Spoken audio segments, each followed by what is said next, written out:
أسطورة تونسية وعد حكام تونس العظماء، واللي ادى درس لكل من فكر يعتدي على الدولة التونسية. حمودة باشا، واللي اتولد في تونس في ديسمبر سنة 1759، واللي حكم تونس سنة 1782، وتعين حاكم رسمي للإيالة التونسية بعد وفاة والده علي بي، وكان عمره وقتها 23 سنة. لكن للأسف حكم تونس في ظروف صعبة جدا كانت بتواجهها، وكان أهمها هو عجز خزينة الدولة والأوبئة والمجاعة وتهديدات الجيران. لكنه كان قائد عظيم وقدر بذكائه انه يخرج تونس من أزمتها، بل كمان خلاها تصدر لكل الدول في الخارج. وابتدى بمجال الزراعة، وكان بيشرف على الزراعة بنفسه، وابتدى يشجع الأهالي انهم يرجعوا يزرعوا بنفسهم، بل كمان أصدر قوانين تحمي الفلاحين. وكان من ضمن القوانين الحد من الفوضى في مجال الضرائب الزراعية، واللي بسببها مزارعين كتير سابوا مجال الزراعة. القانون التاني كان حمايتهم من ظلم الملتزمين،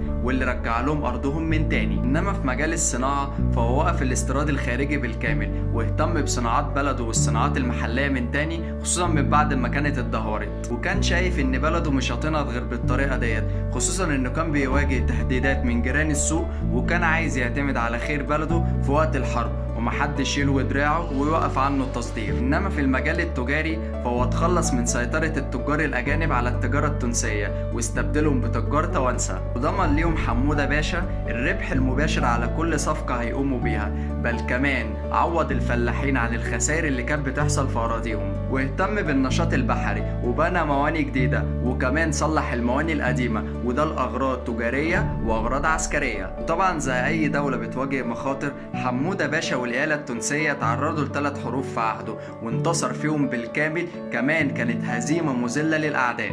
وكانت أول حرب فيهم هي سنة 1784، لما قرر حمودة باشا أن يدخل حرب مع البندقية عشان يسترد حق وكرامة تونس وشعبها. وأسباب الحرب ديت إن سلطات البندقية استولوا على سفينة تونسية، وحرقوا كل الحمولة اللي فيها، وعملوا التوانسة بتوعها بأسوأ بحجة إن عندهم طاعون. وطبعا بعد شهور كتير من المماطلة وعدم دفع التعويضات لتونس وشعبها، قرر يحاربهم حمودة باشا علشان تنتهي الحرب في سنة 1792 بهزيمة مذلة للبندقية، وكمان خسائر اقتصادية كانت فضيحة عليهم، وكمان موت الأدميرال أنجلو إيمو، وكان أشد أعداء حمودة باشا. وفي سنة 1793 يكون الراجل قاعد في حاله، ويكتشف إن الوالي العثماني في طرابلس عنده خطط استعمارية وعايز يحتل بعض الولايات التونسية. وبالفعل خد الخطوة واحتل جزيرة جربة، وكان بيجهز نفسه علشان يدخل يحتل بقية الولايات. لكن طبعا حلمه تحول لكابوس، لأنه في وقتها لقى حمودة باشا وجيشه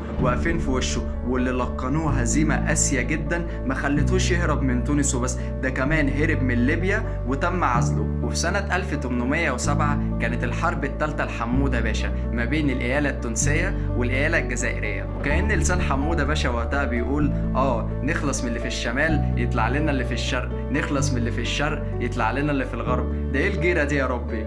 وقرر حمودة باشا ان يدخل الحرب ديت بسبب التدخل الجزائري في الشأن الداخلي التونسي، وطبعا فرض الإتاوات عليها. وقرر يدخل بجيشه اللي كان عددهم 40,000 مقاتل، واللي وصل بيهم لحد مدينة قسنطينة، وده طبعا بعد ما ديات الجزائر قصفوا السواحل التونسية. لكن للأسف الجيش التونسي تراجع بسبب بعض القادة اللي خانوا حمودة باشا، وراح ادوا المعلومات العسكرية كلها للجزائر. لكن في عز ما الجزائريين كانوا فرحانين بالتراجع التونسي وقرروا هم يزحفوا لتونس علشان ينتصروا على حمودة باشا، كان حمودة باشا مستنيهم بجيشه، واللي انضم ليه جميع الشعب التونسي. ودارت المعركة وقتها في ولاية الكاف، وانتهت الحرب في الآخر بفوز تونس بعد هزيمة مذلة لديات الجزائر، وتوقفت من وقتها التوغلات والوصايا الجزائرية على تونس. وفي سبتمبر 1814 اتقتل حمودة باشا في قصر باردو بعد ما خانوا طبيبه الإيطالي وحطله السم في القهوة في وقت الفطار في رمضان